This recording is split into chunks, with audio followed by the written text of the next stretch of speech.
ఓం గంగణపతే నమ. ఐం సరస్వత్యే నమ. శ్రీమాత్రే నమ. క్రీం క్రీం మహాకాళికాయ నమో నమ.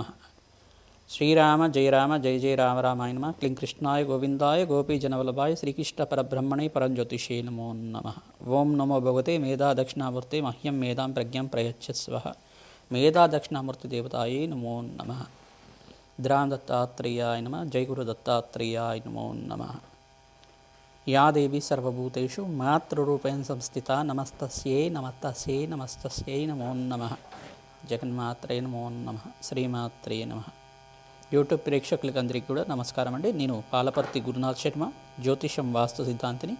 మీకంతా కూడా గోచారిత్య గ్రహాల యొక్క స్థితిగతి కలియిక వాటి ప్రభావం అంతా కూడా సంచారం మేరకి గ్రహాల యొక్క స్థితిగతి ఈ రకంగా మేషాది ద్వాదశ రాశుల వాళ్ళకి ప్రభావం చూపిస్తున్నాయని చెప్పడం జరుగుతుంది. విశ్లేషాత్మకంగా ఈ యొక్క గ్రహాల యొక్క ప్రభావం అంతా కూడా మేషాది ద్వాదశ రాశుల వాళ్ళకి వివిధ స్థానంలో మారడం వల్ల, వివిధ రాశుల్లో మారడం వల్ల ప్రభావం ఏ రకంగా ఉంటుంది. ఆర్థికంగా ఐశ్వర్యప్రదంగా ఈ యొక్క ఉద్యోగం కానీ వ్యాపారంలో కానీ ఎటువంటి ఆర్థికంగా ఉన్న స్థితి కలగడానికి పరిష్కారం ఆచరించాలి. లక్ష్మీ కటాక్షం కోసం కానీ, ప్రధానంగా ఆర్థిక రుణ బాధల నుంచి బయటపడడానికైనా కానీ, గృహంలో కానీ మీకు జరిగే ఈ యొక్క చికాకులు కానీ, మానసికమైన ఇబ్బందులైనా కానీ ప్రధానంగా చూసుకుంటే ఎటువంటి ఈ యొక్క గ్రహదోషాలు అనేది ప్రభావం చూపిస్తుంది అనేది మేషాది ద్వాదశ రాశి వాళ్ళకి గోచార చక్రవశాత్తు అంతా చెప్పడం జరుగుతుంది, విశ్లేషణ చేయడం జరుగుతుంది.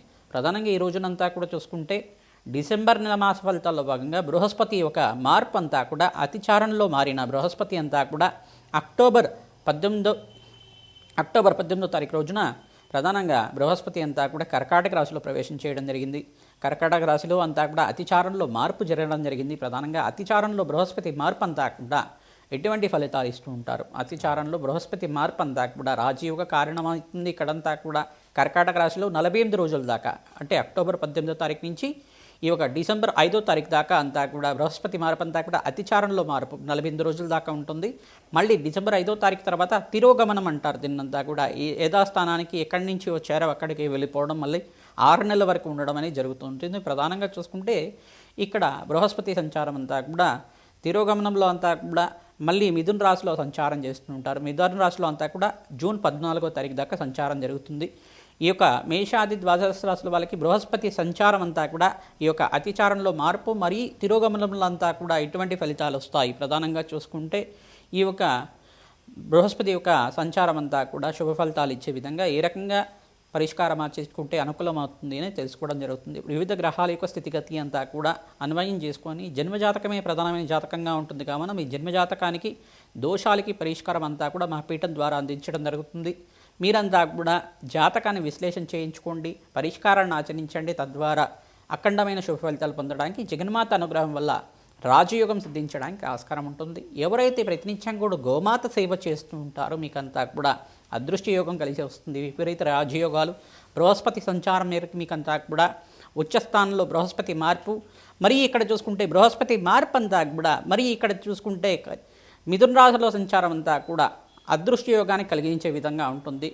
ప్రధానంగా ఈ యొక్క కొన్ని రాశుల వాళ్ళకైతే రాజయోగాలు, విపరీత రాజయోగాలు ఇవ్వడం కానీ, కొన్ని రాశుల వాళ్ళకైతే కనుక శ్రమతో కూడిన సంపాదన, ఆకస్మిక ధనలాభాన్ని ఇవ్వడం కానీ, శుభకరమైన వ్యయాలు ఖర్చు పెట్టడానికి అవకాశం ఉంటుంది. ప్రధానంగా చూసుకుంటే శుభకార్యాల కోసం, వివాహాది శుభకార్యాల కోసం కానీ, మంచి గృహయోగం కోసమైనా కానీ పెట్టుబడి పెట్టుకోవడానికి బృహస్పతి మార్పు వలన, వివిధ గ్రహాల యొక్క స్థితిగతి అంతా కూడా మార్పు వలన మీకు అంతా కూడా రాజయోగానికి కారణమవుతుంది. శుభ కార్యక్రమాలు జరగడానికి బృహస్పతి అంతా కూడా పుణ్యమైన కార్యక్రమాలు, పుణ్యవంతమైన జీవితం జీవించడానికి బృహస్పతి కారకుడు అవుతాడు. ప్రధానంగా దత్తాత్రేయ స్వామి వారి ఆరాధన అంతా కూడా ఈ మార్గశిర్ష మాసంలో 12వ తారీఖు రోజున ప్రధానంగా చూసుకుంటే డిసెంబర్ 12వ తారీఖు రోజున అనగాష్టమి అనేది సంభవించింది కావున ఈ యొక్క అనగాసమేత అనగాస్వామి అయిన దత్తాత్రేయ స్వామి వారిని విశేషంగా అర్చించడం వల్ల, దత్తాత్రేయ కవచాన్ని పారాయణం చేసుకోవడం వల్ల, దత్తాత్రేయ స్వామివారి యొక్క చరిత్రని పారాయణం చేసుకోవడం వల్ల విపరీత రాజయోగం అంతా కూడా సిద్ధిస్తుంది. తద్వారా మీకు అంతా కూడా పరిష్కారం చెప్తున్నాం కావున ప్రతినిత్యం కూడా దత్తాత్రేయాయ స్మరణమాత్రైన సంతుష్టాయ నమః నామాన్ని జపాన్ని ఆచరించండి. దత్తాత్రేయాయ స్మరణమాత్రైన సంతుష్టాయ నమః నామాన్ని జపాన్ని ఆచరించడం వల్ల దత్తాత్రేయ స్వామివారంతా కూడా స్మరించిన మాత్రం చేతిని కోటి వరాలు ఇచ్చే దేవుడు కావున స్వామివారి అనుగ్రహం వల్ల మీకంతా కూడా అష్టేశ్వర ప్రాప్తి కలుగుతుందని చెప్పి ఆశీర్వాదం చేస్తున్నాం. ప్రతినిత్యం కూడా దేవాలయ ప్రాంగణంలో కానీ బీదవాళ్ళకి కానీ అనాథాశ్రమంలో కానీ అన్నదానం చేయడానికి ప్రయత్నం చేయండి, వస్త్రదానాన్ని చేయడానికి ప్రయత్నం చేయండి. తద్వారా మీకంతా కూడా జాతకరీత్యా ఎటువంటి ప్రతిబంధకాలు ఉన్నా కానీ దోష నివారణ జరిగి మీకంతా కూడా విపరీత రాజయోగం సిద్ధించడానికి ఆస్కారం ఉంటుంది. ఎటువంటి ఫలితాలంతా కూడా బృహస్పతి మార్పు వల్ల లభిస్తాయో తెలుసుకుందాం. మేషాది ద్వాదశ రాశుల వాళ్ళకి బృహస్పతి యొక్క అతిచారంలో మార్పు మరియు తిరుగుమలంలో మార్పు అంతా కూడా ఎటువంటి ఫలితాలు ఇస్తున్నారో తెలుసుకోవడం జరుగుతుంది. వివిధ గ్రహాల యొక్క ప్రభావం అంతా కూడా విశ్లేషణ చేయడం జరుగుతుంది. శ్రీమాత్రే నమః. సింహరాశి జాతకులకి ప్రధానంగా డిసెంబర్ నెల మాస ఫలితాల్లో భాగంగా డిసెంబర్ 5వ తారీఖు దాకా బృహస్పతి సంచారం అంతా కూడా కర్కాటక రాశిలో ప్రవేశం చేసి రాజయోగ కారణంగా ఉంటుంది. ప్రధానంగా చూసుకుంటే తిరోగమనంలో అంతా కూడా డిసెంబర్ 5వ తారీఖు తర్వాత ఇక్కడ బృహస్పతి మార్పు అంతా కూడా యథాస్థానంగా తిరోగమనంలో అంతా కూడా మిథున రాశిలో సంచారం చేయడం రాజయోగ కారణమవుతుంది. ఏకాదశ స్థానంలో బృహస్పతి సంచారం అంతా కూడా సింహరాశి జాతకులకి ఈ రకంగా ఉంటుందని తెలుసుకోవడం జరుగుతుంది. జూన్ 14వ తారీఖు దాకా ఏకాదశ స్థానంలో బృహస్పతి యొక్క సంచారం జరుగుతుంది. సింహరాశి జాతకులకి విపరీత రాజయోగ కారణమవుతుంది. అదృష్టకాలంగా చెప్పడం జరుగుతుంది.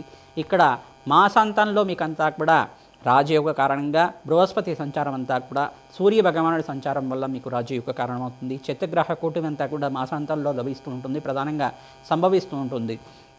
ఇక్కడ చూసుకుంటే ధనుసు రాశిలో అంతా కూడా అంగారకుడు, శుక్ర భగవానుడు, బుధ భగవానుడు, రవి అంతా కూడా సంచారం జరుగుతుంది. చతుర్గ్రహ కూటమి మళ్ళీ చంద్రుడు కలిసిన తర్వాత పంచగ్రహ కూటమి సంభవిస్తూ ఉంటుంది. ప్రధానంగా ఈ యొక్క రాజయోగ కారణం కోసం అని చెప్పేసి ప్రధానంగా దత్తాత్రేయ కవచాన్ని పారాయణ చేసుకోవాలి. వివాహాది శుభకార్యాలు జరగడానికి కానీ, బంధుమిత్రుల యొక్క సహాయ సహకారాలు లభించడానికి, మిత్రుల సహాయం వల్ల వ్యాపారంలో లాభాలు గణించడానికి ఆస్కారం ఉంటుంది. ఎవరైతే కనుక ఆక్వా బిజినెస్ చేసే వాళ్ళకి కానీ, ఈ యొక్క హోటల్ రంగంలో కానీ, ఫైనాన్షియల్ ఇన్వెస్ట్మెంట్ రంగంలో కానీ, ఐటీ బిజినెస్ చేసేవాళ్ళు కానీ, వస్త్ర వ్యాపారాలు చేసేవాళ్ళు కానీ, బంగారం వ్యాపారాలు చేసేవాళ్ళు కూడా వ్యాపారం అంతా కూడా ఆనందంగా జరగడానికి ఆస్కారం ఉంటుంది. అఖండమైన ఐశ్వర్య ప్రాప్తి లభించడానికి ఆస్కారం ఉంటుంది. నూతన వ్యాపారంలో పెట్టుబడి పెట్టుకోవడానికి, స్టార్టప్ కంపెనీస్ పెట్టుబడి పెట్టుకోవడానికి ఆస్కారం ఉంటుంది. మంచి కాలంగా డిసెంబర్ 25 తర్వాత రాజయోగ కారణంగా చెప్పడం జరుగుతుంది. మంచి ప్రణాళికలు వేసుకోండి. ఈ యొక్క వ్యాపారాన్ని అంతా కూడా విస్తారం చేసుకోవడానికి ప్రయత్నం చేసుకోండి.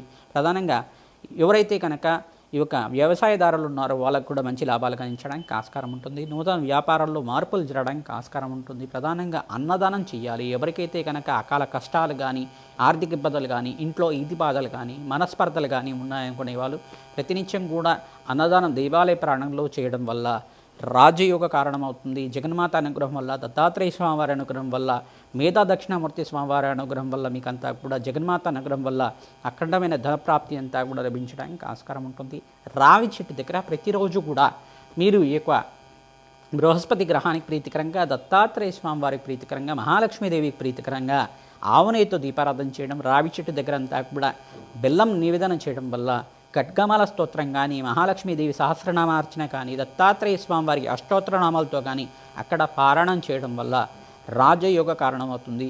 అవకాశం ఉంటే కనుక దత్తాత్రేయ కవచాన్ని మీరంతా కూడా వినడం కానీ, చదవడం కానీ చేస్తూ ఉండండి. దత్తాత్రేయ స్వామివారి అనుగ్రహం వల్ల మీకంతా కూడా మంచి జరగడానికి ఆస్కారం ఉంటుంది. దత్తాత్రేయాయ స్మరణమాత్రైన సంతుష్టాయ నమః నామాన్ని జపాన్ని ఆచరించండి. తద్వారా రాజయోగ కారణమవుతుంది. అపముచ్చ దోష నివారణ అవుతుంది. సకల గ్రహ దోష నివారణ అవ్వడానికి ఆస్కారం ఉంటుంది. శనీశ్వరుడికి, రాహువుకి, సూర్య భగవానుడికి, బృహస్పతికి, శుక్రుడికి జప హోమాది కార్యక్రమాలు ఆచరించడం వాళ్ళకి మీకంతా కూడా అదృష్ట కాలంగా చెప్పడం జరుగుతుంది. మహాలక్ష్మి శ్రీనివాసంగా లభించడానికి మాసాంతంలో శుభమైన కార్యక్రమాలంతా కూడా జరగడానికి ఆస్కారం ఉంటుంది.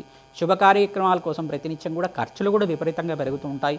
అప్పుల బాధల నుంచి బయటపడడానికి సుబ్రహ్మణ్య స్వామి వారి కవచాన్ని పారాయణ చేయండి. దత్తాత్రేయ కవచాన్ని పారాయణ చేయండి. శ్రీకృష్ణ పరమాత్మ ప్రీతికరంగా తులసి మాలను సమర్పిస్తూ ఉండడం వల్ల మంచి ఫలితాలు పొందుతారు.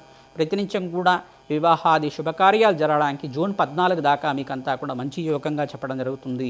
రాజయోగ కారణం అవుతుంది. ఏకాదశ స్థానంలో బృహస్పతి సంచారం అంతా కూడా విపరీత రాజయోగానికి కారణమవుతుంది. అదృష్ట యోగానికి కారణమవుతుంది. శని భగవానుడి ప్రీతికరంగా మీరంతా కూడా తిలలు దానం చేయడం, ప్రధానంగా తిల హోమాన్ని ఆచరించడం వల్ల అదృష్ట యోగం సిద్ధిస్తుంది. శని భగవాన్ అనుగ్రహం వల్ల విపరీత రాజయోగం సిద్ధించడానికి సింహరాశి జాతకులకంతా కూడా మంచి ఫలితాలు పొందడానికి ఆస్కారం ఉంటుంది. బృహస్పతి సంచారం మేరకు మీకంతా కూడా మంచి ఫలితాలు పొందుతారు. మరి శ్రమతో కూడిన సంపాదన అంతా కూడా పెరుగుతూ ఉంటుంది. అదృష్ట యోగం కూడా కలిసి వస్తుంది. ఆకస్మిక ధనలాభం కలుగుతుంది. శ్రీమాత్రే నమః.